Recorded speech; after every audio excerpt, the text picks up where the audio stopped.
Hello बच्चों, let's read the question. An electron enters a uniform magnetic field with a speed v. It describes a semicircular path and comes out of the field. The final speed of the electron is.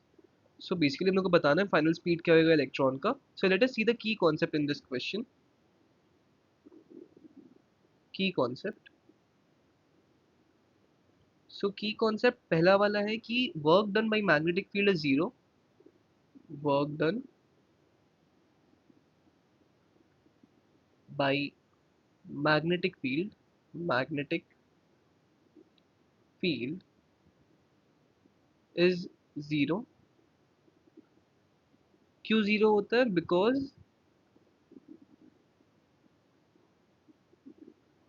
magnetic force is always perpendicular. Magnetic force is always perpendicular. Always perpendicular to displacement. To displacement. And हम लोग को पता है कि जो work done का formula होता है वो क्या होता है? W is F dot D S. F dot D S होता है, डॉट प्रोडक्ट होता है. तो ये क्या हो जाएगा? F D S cos theta. यहाँ पे डी एस क्या है? डी एस है यहाँ पे डिस्प्लेसमेंट. तो यहाँ पे F तो मैग्नेटिक फोर्स हो गया, डी एस डिस्प्लेसमेंट हो गया, एंड कॉस थीटा. यहाँ पे थीटा क्या है? Theta is the angle between displacement and magnetic force. And हम लोग को पता है कि मैग्नेटिक फोर्स होता है परपेंडिकुलर टू डिस्प्लेसमेंट. तो परपेंडिकुलर का मतलब क्या हो गया? कॉस थीटा 90, थीटा 90 हो गया. तो कॉस थीटा क्या हो गया? कॉस 90 यहाँ पे. And cos 90 we know is zero. So work done by magnetic field is zero. So main चीज ये था. तो यहाँ से हम लोग यही बोल सकते हैं फ्रॉम वर्क एनर्जी थ्योरम. अगर मैं सोल्यूशन लिखूँ अब, सोल्यूशन. सो मेनली की कॉन्सेप्ट तो यही था. Let us solve the question now. So question में क्या बोला गया कि हम लोग के पास एक इलेक्ट्रॉन है एंड वो एक मैग्नेटिक फील्ड में घुसता है. लेट्स से ये है, यहाँ पे इलेक्ट्रॉन ऐसे मूव कर रहा है स्पीड v के साथ, और यहाँ पे मैग्नेटिक फील्ड है, अंदर की तरफ है. अंदर हो बाहर हो कोई फर्क नहीं पड़ेगा, मैंने अंदर ले लिया है. क्रॉस का मतलब होता है अंदर. वो अंदर गया, मैं इसको यहाँ से रब कर देता हूँ. हाँ, वो अंदर गया, अंदर एक सेमी सर्कुलर पाथ कवर किया एंड बाहर आ गया. तो यहाँ पे उसका वेलोसिटी क्या हो जाएगा, हम लोग को ये निकालना है. ठीक है, ये है मैग्नेटिक फील्ड बी मान लेते हैं यहाँ पे. सो बेसिकली क्या होगा, हम लोग क्या लिख सकते हैं कि जो वर्क डन होता है from work energy theorem, basically from work energy theorem. Theorem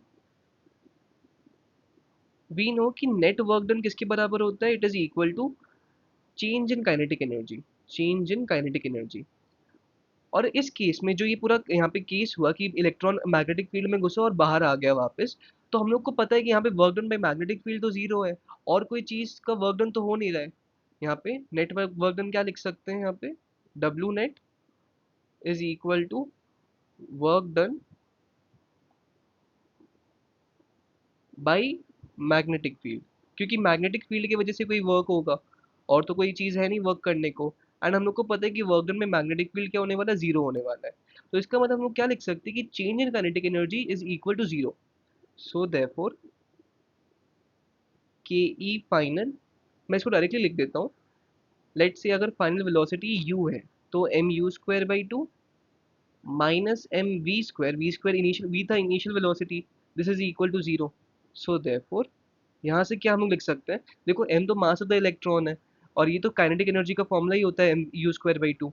हम लोग ने बोला गया है कि u है फाइनल वेलोसिटी. यहाँ पे u है फाइनल वेलोसिटी और v है इनिशियल वेलोसिटी.